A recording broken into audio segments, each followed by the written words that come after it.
Hola, hola, ¿cómo estás? Soy Karen Kotner y te doy la bienvenida al programa 114 de Espiral. Y me harías muy feliz si lo recomiendas a tus amigos, me pones un like donde sea que lo escuches. Esto me ayudará a llegar a más auditores. Y por favor, no te olvides de escribirme, me encanta que me escriban. Mándame una fotografía también de donde estás escuchando Espiral. Así, este podcast se convierte en una conversación. Hoy, tal como te prometí, vuelvo con la escritora española Rosa Montero, a quien tuve el honor de conocer en el Congreso de Mujeres Periodistas y Escritoras, realizado la última semana de septiembre en Punta Arenas. Me sigo maravillando de haber estado con ella y de haber tenido la oportunidad de entrevistarla para Espiral. ¿Quién es Rosa Montero? ¡Wow! Una mujer cálida, con mucho humor y energía. Necesitaría mucho espacio para contarte sobre todas sus publicaciones, pero lleva años como columnista en el diario El País. Ha realizado más de 2000 entrevistas y todavía recuerda lo extraña que fue la que sostuvo con Yasser Arafat, el líder de la Organización para la Liberación de Palestina. Comenzó a trabajar como periodista joven, a los 19 años, y su primera novela fue Crónica del Desamor y la última es La Desconocida, que escribió a dos manos con Oliver Trock. Ella ha incursionado no solo en la novela para adultos, sino que también en la de literatura infantil y juvenil, en relatos, en ensayos, y lo que desees. La cantidad de distinciones y premios que ella ha recibido supera mi capacidad de nombrarlas, pero cuenta con el Premio Nacional de las Letras Españolas, otorgado el 2017. En el hotel nos encerramos en una especie de pecera, o un pasillo. Mira, no fue lo ideal para realizar la entrevista. Había mucho movimiento y las condiciones de audio y video no eran las óptimas, pero quedé feliz. Rosa Montero me contó que está trabajando en decir no y aceptar muy pocas cosas de las que la invitan. Detesta la promoción de los libros. Mira, cito, pero en este mundo no hay más remedio. Es un mundo con mucho ruido de información. Y es que ni se enteran de que sale tu libro si no haces promoción. Y yo lo que quiero es apoyar mis libros. Y por eso quiero que los lean, por mis editores que hacen el gesto de sacar el texto. Era su sueño conocer el fin del mundo y era mi sueño entrevistar a Rosa Montero. Así que dos mujeres en Punta Arenas, cumplieron sus sueños. ¿Qué mejor? Recuento personal. Como ves, ese congreso fue intenso. Las conferencias que más me gustaron fueron las relacionadas con redes sociales e inteligencia artificial, sobre todo la que dictó Carlos Colari, académico, y quien coordina el programa de doctorado en comunicación en la Universidad de Barcelona Pompeu Fabra. Con él conversé también en Espiral en el capítulo 75 sobre nuestra adicción a las redes sociales. Hace unos días me entrevistó Adriana Pacheco del podcast Hablemos Escritoras, lo que aún no me termina de sorprender. Este programa es mucho más que un podcast porque es una enciclopedia y el repositorio de voz más grande del mundo especializado en escritoras, traductoras y críticas en idioma español. Y así como las editoriales y revistas que las publican. Todavía me cuesta convencerme que me entrevistaron. Ya te contaré cuando salga al aire. Ahora me estoy preparando a full para las próximas festividades judías, que después del Año Nuevo y el Día del Perdón, continúan y finalizan a fines de octubre. Por eso este episodio de Rosa Montero, en vez de salir un viernes, está saliendo el domingo. No te olvides de escribirme. Mándame una fotografía de donde sea que estés escuchando Espiral. Así, este podcast se convierte en una conversación. Ya, me voy a ir al grano. Yo puedo jugar a entrevistas más largas, pero en honor al tiempo, te doy la bienvenida al podcast Espiral. Muchas gracias, querida. Y siempre parto igual. ¿Qué estabas haciendo antes de venir a sentarte aquí conmigo? Estaba escuchando un panel sobre inteligencia artificial y periodismo, muy interesante, en este maravilloso congreso de la The World en Punta Arenas. que está siendo fantástico y que 25 congreso, creo que es el 25º, sí. En tu charla magistral que abriste, dijiste que siempre habías querido visitar bien al sur del mundo. Sí, es que tengo una afición extrema por las zonas polares del globo terráqueo. Entonces me encanta, y el norte pues me lo conozco todo. He estado en Alaska, he estado 2 veces en Islandia, he estado en el norte de Finlandia, de Noruega, de Suecia, y he estado sobre todo en el Polo Norte, por Nunavut, que es el norte de Canadá. Pues ahí he ido al Polo Norte, ¿no?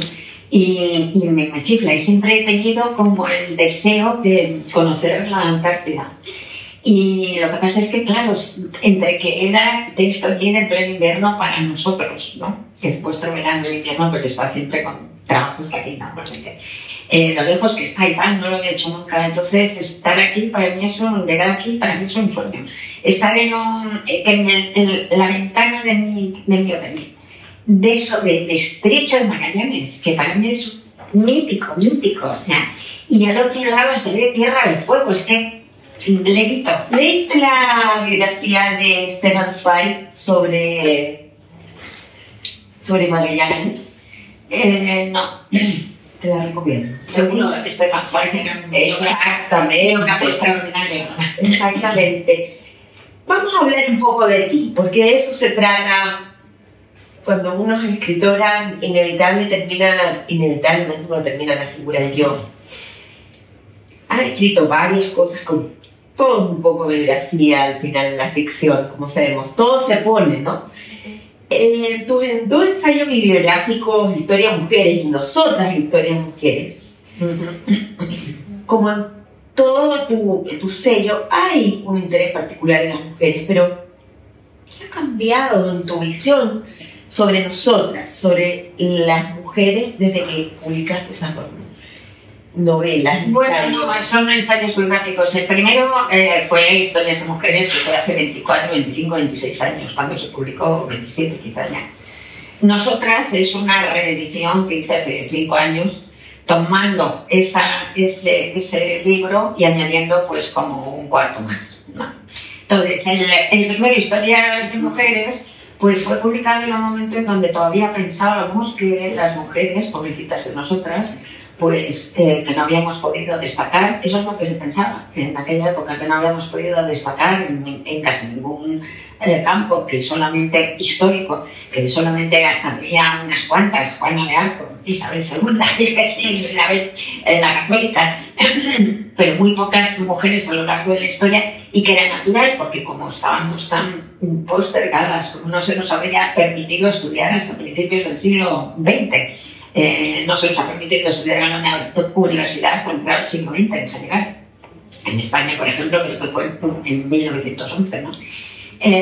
Y que éramos tan víctimas de una carencia de derechos, ¿no? Total, pues que entonces por eso no habíamos podido, pobrecitas de nosotras, ¿no?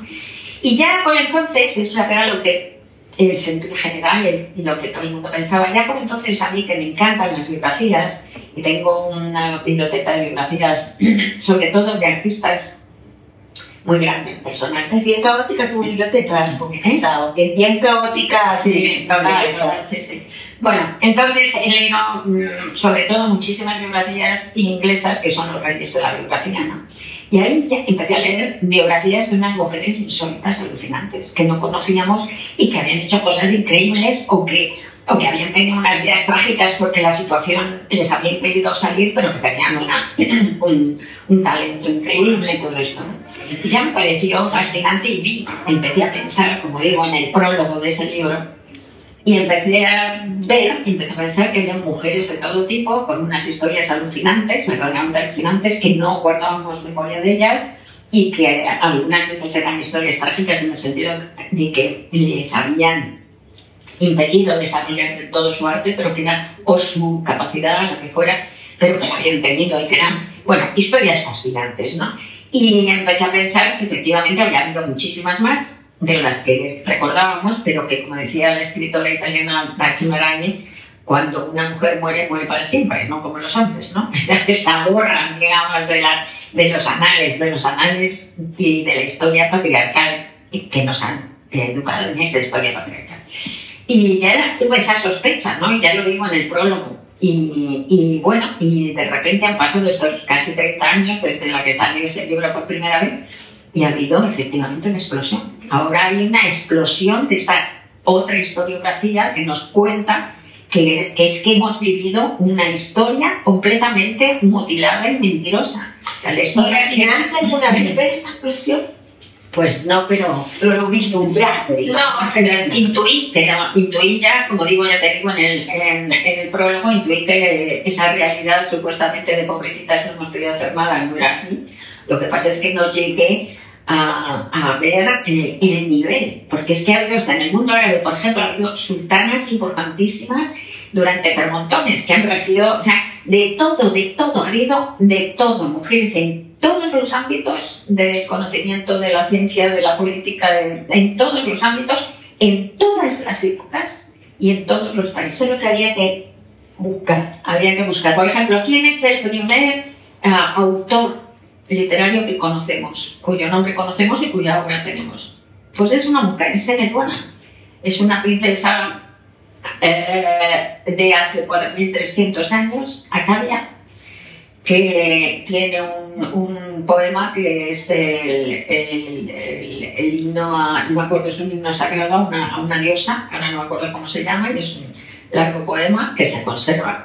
Y es una mujer. Y eso en la cultura china también está los diarios de Genji. Sí, pero son posteriores, claro. Claro, pero igual son muchísimos. Sí. Vamos a saltar en el tiempo. Sí. Hoy, mira, acabo de leer tu columna en el diario País. Por favor, el que no la haya leído cuando esté escuchando esta entrevista, corra y lo haga, porque me he reído.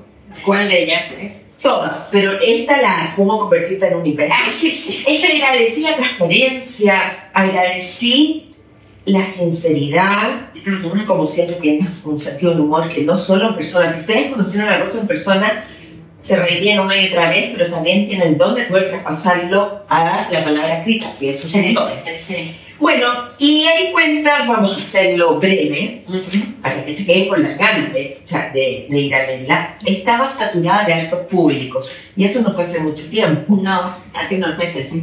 Pero a nuestros auditores, estamos en un acto público, en un congreso, donde has tenido que hablar. Sí, es que hago todo el rato cosas, pero lo que pasa es que este congreso para mí es muy peculiar, porque por primera vez en muchísimos años me toma un tiempo. Como tenía tantas ganas de venir aquí, yo normalmente lo que hago es ir, hablo, no sé qué, pum, y me voy. Entonces, en este ahora, lo que además ha sido la inauguración, que es al principio de todo, y luego me voy a quedar para mí toda una semana. Una semana para mí es como, ¡wow! Y quedarme toda una semana y poder hacer otras cosas, escuchar a otras personas. Es tremendo, es un regalo. Es un regalo, me siento un regalo. Lo he puesto en redes, he dicho, lo he puesto en redes. Me siento tan agradecida y tan regalada por este presente maravilloso que me han hecho las organizadoras de este evento por traer. ¿Y cómo fue ese disco Pare que tuviste? Porque cuando uno se siente agobiada, ¿en qué lo viste? ¿En qué lo sentiste? ¿El qué? Esto en que estoy saturada. ¿Cómo? Estoy saturada desde hace muchos años. ¿Y se puede parar? Simplemente, bueno, te diré que yo digo que no al 90% de las cosas que me propongo. ¿Y te ha costado aprender? No, pero es que diciendo que no al 90% de las cosas que me proponen, hago demasiado. O sea, te tengo que decir que ¿qué pasa aquí? Pues sí, tengo que decir que no al 99% o más. Y lo que pasa es que es muy difícil, ¿sabes? Me he dado cuenta, he intentado todavía bajar más, estoy intentándolo, pero es muy difícil. Mira, o bien me he dado cuenta que o bien decides, ya está, hasta aquí he llegado en mi vida profesional, lo dejo, me retiro, ¿no? Y ya está, que no estoy dispuesta a hacerlo, no estoy en ese lugar de mi vida, o bien bajar relativamente es muy difícil. O te quitas o te quedas, ¿sabes? Cuando tienes una vida ya tan ligada, porque se te lía la vida por muchas cosas, ahora acabo de venir, justo el día antes de coger el avión para venirme aquí, Llegué de Venecia, de pasar una semana en Italia haciendo promoción de la traducción italiana del Peligro de estar cuerda, uno de mis libros. Claro. Un libro que amo. Si sale en Italia, quiero ir a apoyarlo. Ahora, cuando vuelva de aquí a Madrid, me iré en 2 viajes seguidos a Francia para hacer promoción, a Burdeos en antes, mire, para hacer promoción de la traducción francesa del Peligro de estar cuerda. Pues yo eso lo tengo que hacer, lo quiero hacer porque quiero apoyar. ¿Te gusta la promoción? La odio. La odio. La detesto. No la soporto. Pero en este mundo no hay más remedio. Es un mundo con mucho ruido de información y es que ni se enteran de que sale tu libro si no haces promoción. Entonces, y yo lo que quiero es apoyar mis libros. Por mis propios libros y porque quiero que lo lean, por mis editores que hacen el riesgo de sacarte, entonces pues lo hago, claro. Oye, Rosa, tú escribiste una novela preciosa que la gente no la ha nombrado tanto últimamente, pero a mí yo la llevo en mi corazón. La buena suerte. Ah, sí, no, sí, pero que no sale la loca de tu casa, sale... No, la buena suerte en España, por ejemplo, y en otros países ha sido... de hecho, están haciendo una película de... Pero es una novela maravillosa, pero ¿sabes por qué? Sobre todo porque el personaje es entrañable, las preguntas que se te abren. Y te pregunto, cuando la escribiste era muy distinto, ¿es posible desaparecer hoy como Pablo? No, si la escribí hace nada, es una de mis últimas novelas. Pero cómo ha cambiado el mundo, ya estábamos hablando de ChatGPT. No, pero sí, esta novela salió hace 3 años, creo, 4. No, casi en el 2020 salió. Sí, en el 2020, sí, pues 4 años. Pues no hace... Hemos tenido la pandemia entre medio, ya había tenido antes, bueno, las pobres, mis personajes... Lo terminé justo antes de la pandemia, sin saberlo, claro, y mis personajes, cuando termina la acción, lo primero que van a pasar los pobres es una pandemia, claro. Pero la van a sobrevivir, la van a pasar bien. No, yo no veo que haya cambiado tanto el mundo, aparte de la pandemia, que todavía es un trauma que estamos recuperándonos, intentando recuperar.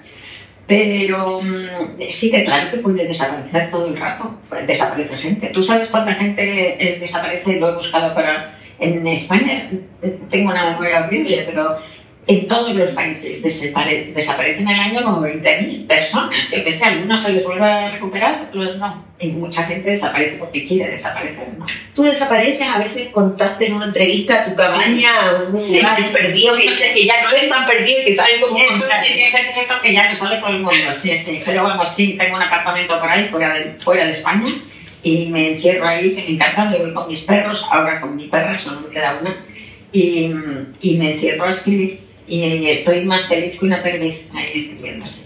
Cuando estás moviéndote por el mundo, ¿echas de menos esa soledad? Porque eres una persona sociable. Soy muy sociable, yo amo a la gente, me gusta mucho la gente. Y yo creo que lo que mejor he hecho en mi vida es ser amiga. Es de lo que me siento más orgullosa. Tengo amigos buenísimos desde hace 50 años y tengo amigos estupendos desde hace 2. Quiero decirte que no me he cerrado a ese esfuerzo y a esa inversión de tiempo de calidad que es construir una amistad. Sigo abierta a eso, ¿no?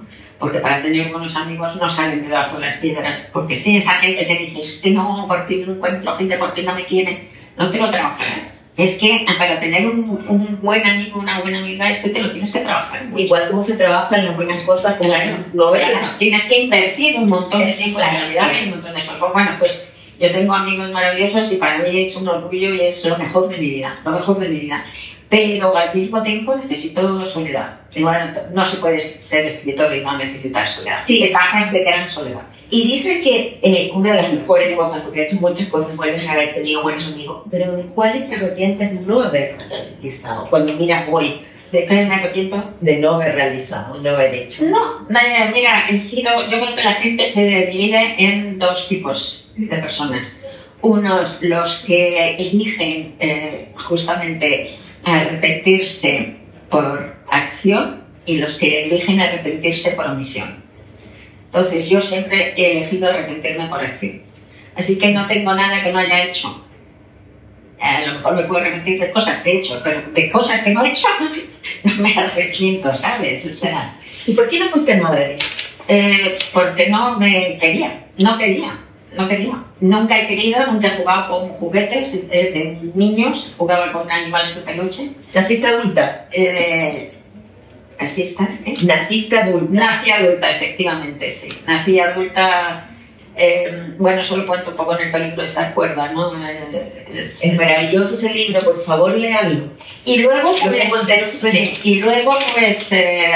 cuando ya tenía como 37, 38 años y empecé con Pablo, que ha sido la pareja, el hombre de mi vida, con el que he tenido otras parejas antes, pero con él empecé con él a esa edad y vivimos 21 años hasta que se murió, y él tampoco tenía hijos y tal, y de repente decidimos, porque claro, por el terreno es interno de la mujer, ¿no? Yo tenía 37 años y dijimos, bueno, lo probamos. Pues, vale, pues probamos, no salió y no me metí en más, o sea, ¿qué quiero decir? No me metí a hacerme pruebas ni a hacer, porque fue un poco como decir, bueno, pues nunca me ha interesado, nunca he querido, en un momento determinado ya, justamente por no arrepentirme, por omisión, vamos a probar. Y no salió y ya está. ¿Fuiste o eres la loca de tu casa? No, la loca de la casa es una frase de Santa Teresa de Jesús. Yo lo sé, pero... Sí, como sabes, que no se refiere a la locura, que se refiere a la imaginación. Bueno. Que a ella le daba mucho miedo porque como sabes, tenía epilepsia, entonces tenía de repente los momentos esos en donde le arrebataban visiones, pues le daba miedo y así le llamaba la loca de la casa. Pero no es que haya sido la loca de la casa, que me llamaban en casa la loca de la casa, pero tenía problemas mentales. No, me refiero en forma excéntrica. No he sido excéntrica, eso que te digo, que no he sido la niña que dice, al contrario, he sido buenísima y sensatísima y me quedaba en una esquinita de mi casa leyendo y súper racional siempre, hasta que en la adolescencia de repente pegué la explosión y fui rebelde, no la loca, fui rebelde. Sí, me hice hippie, me hice muchas más cosas, me puse a hacer teatro. Entonces, en una familia, pues sobre todo un padre muy convencional y tal, pues entonces fui rebelde, pero no la loca de la casa, vamos. De todos los tatuajes que tienes, ¿hay alguno que le tengas más cariño?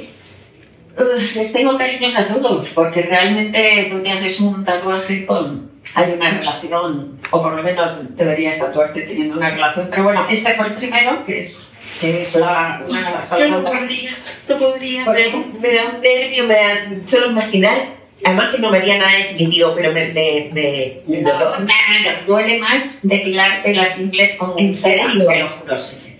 Depilarte las ingles con cera duele mucho.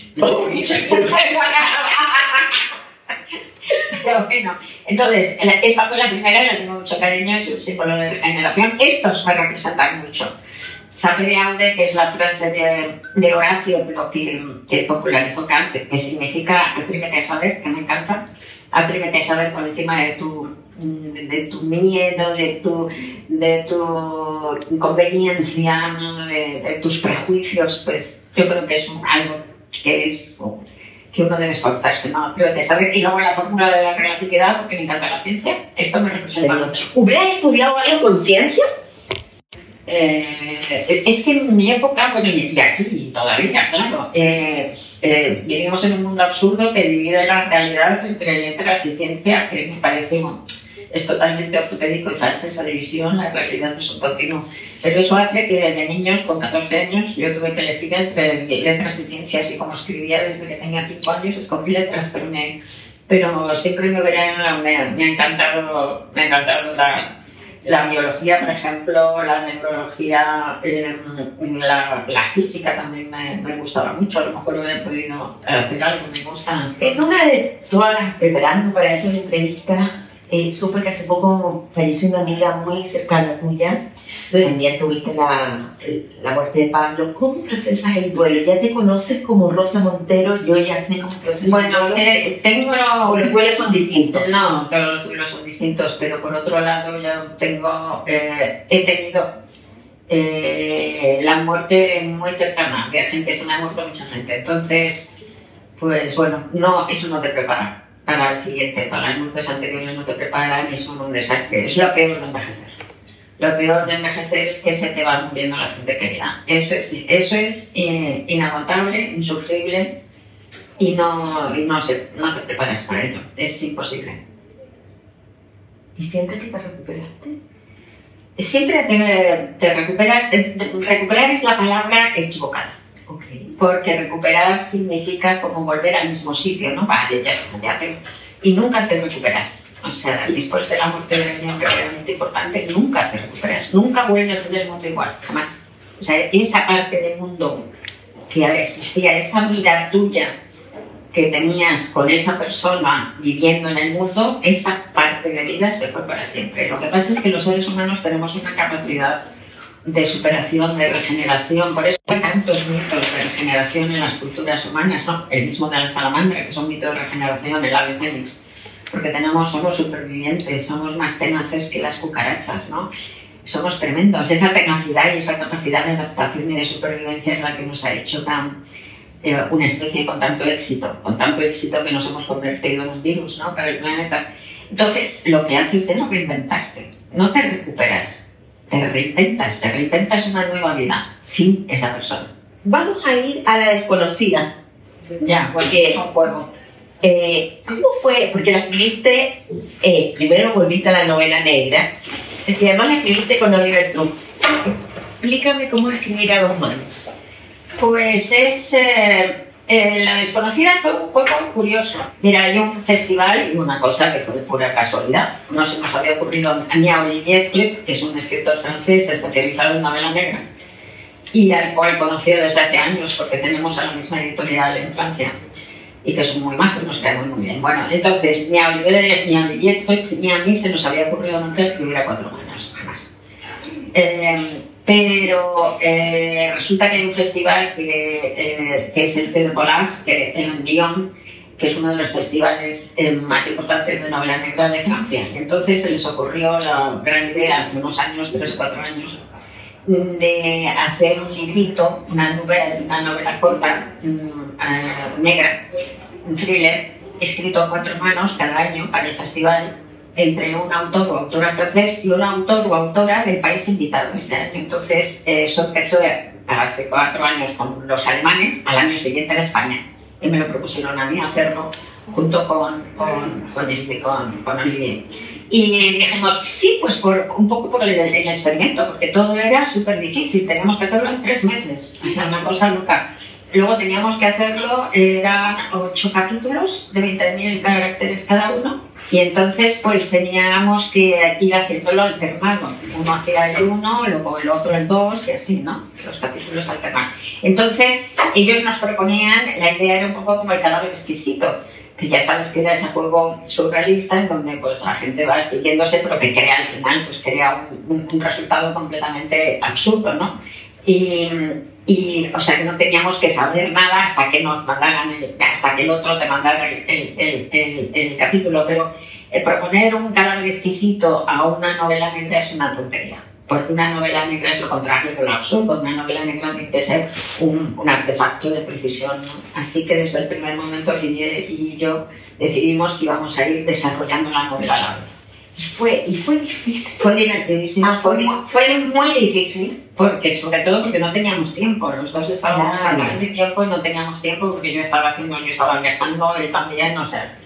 Y fue dificilísimo, pero fue muy divertido. Estuvimos muy bien enrollados, ¿sabes? O sea, sí, tuvieron química, pudieron trabajar bien. Trabajamos muy bien. Bueno, y nos salió increíblemente. Terminamos el libro, que eso ya fue un logro, y luego el libro se entendía, y nos lo ha comprado Netflix y están haciendo una película, sí, están haciendo una película. Mira, me quedan 2 preguntas y después un cuestionario muy rápido de los libros. A ver, para que ustedes sepan, porque deben saber mucho o no sé, de Rosa, ella ha hecho más o menos, sacó la cuenta de 2.000 entrevistas. Cierto, sí. Y ya se cansó de este género periodístico, así que yo tengo el honor de entrevistarla aquí en Punta Arenas de Chile.